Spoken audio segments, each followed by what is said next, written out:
મિત્રો ચેપ્ટર 14 સંભાવના એનો આપણે મોસ્ટ નામથી દાખલો જોવાના છે કે જે બોર્ડ એક્ઝામ માટે ખૂબ જ ઉપયોગી છે. તો વિડિયો ચાલુ કરતા પહેલા હજી ચેનલને સબસ્ક્રાઇબ ના કરી હોય તો જલ્દીથી ચેનલને સબસ્ક્રાઇબ કરો અને નોટિફિકેશન પર ક્લિક કરો કે જેથી કરીને આપણે કોઈ પણ વિડિયો મૂકીએ તો સૌથી પહેલા તમારી પાસે આવે. તો આજનો વિડિયો ચાલુ કરીશું. સરખી રીતે જે પહેલા 52 પત્તાની ટોપલીમાંથી એક પત્તું ખેંચવામાં આવે છે. ખેંચેલું પત્તું એકો હોય, બીજું એકો ન હોય, ત્રીજું લાલ રંગનો એકો હોય, તે ઘટનાની સંભાવના શોધો. તો ટોટલ કેટલા પત્તા છે? 52 પત્તા છે. આપણે લખીશું પ્રયોગના કુલ પરિણામોની સંખ્યા. પ્રયોગના કુલ પરિણામોની સંખ્યા બરાબર 52. હવે શું કીધું છે કે ખેંચેલું પત્તું એકો હોય તો પહેલી ઘટના, ધારો કે ઘટના એ ખેંચેલું પત્તું એકો છે. ટોટલ કેટલા પત્તા છે? 4.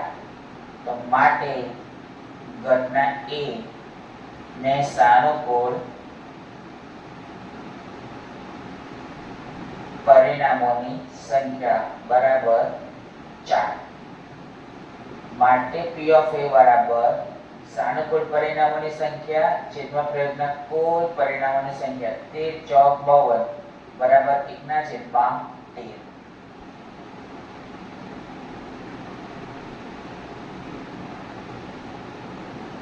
ધારો કે ઘટના બી ખેંચેલું પત્તું એકો ન હોય. આપણે લખીશું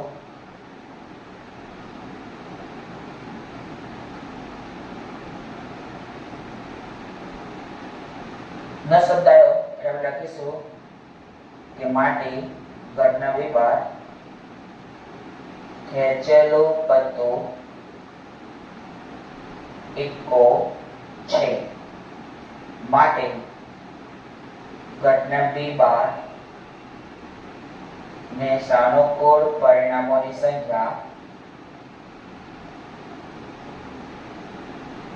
તો ખેંચેલું પત્તું એકો છે તે કેટલા છે? 4. તો માટે P of B બાર બરાબર સાનુકૂળ પરિણામોની સંખ્યા છેદમાં પ્રયોગના કુલ પરિણામોની સંખ્યા.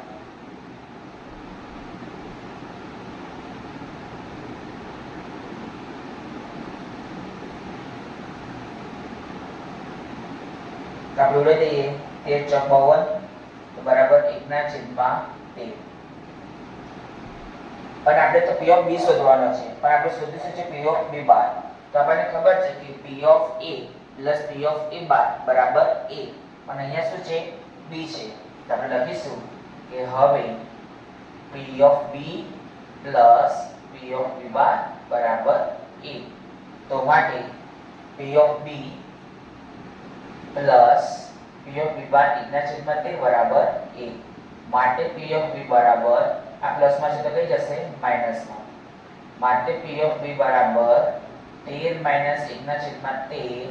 માટે P of B બરાબર 12/13.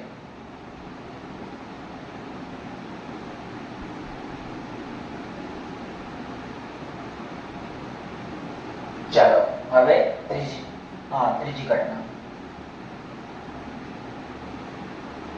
ધારો કે ઘટના સી શું કીધું છે?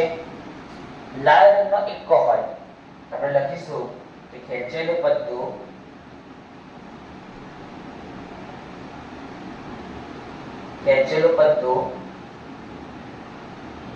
લાલ રંગનો એકો હોય. માટે ઘટના સી ને સાનુકૂળ પરિણામોની સંખ્યા. તો ખેંચેલું પત્તું લાલ રંગનો એકો હોય. શું કીધું છે? ખેંચેલું પત્તું લાલ રંગનો એકો હોય. અહીંયા પર્ટિક્યુલર આપણને કીધું કે લાલનો એકો હોય તો આપણે એક જ લખતા, રાઈટ? પણ અહીંયા લાલ રંગનો એકો હોય એમ કીધું છે તો ચરકટ એ પણ લાલ જ થઈ. એ ટોટલ 2 પત્તા થયા. આપણે લખીશું કે ઘટના સી ને સાનુકૂળ પરિણામોની સંખ્યા બરાબર 2. માટે P of C બરાબર સાનુકૂળ પરિણામોની સંખ્યા છેદમાં પ્રયોગના કુલ પરિણામોની સંખ્યા 26 × 52 બરાબર 1/26.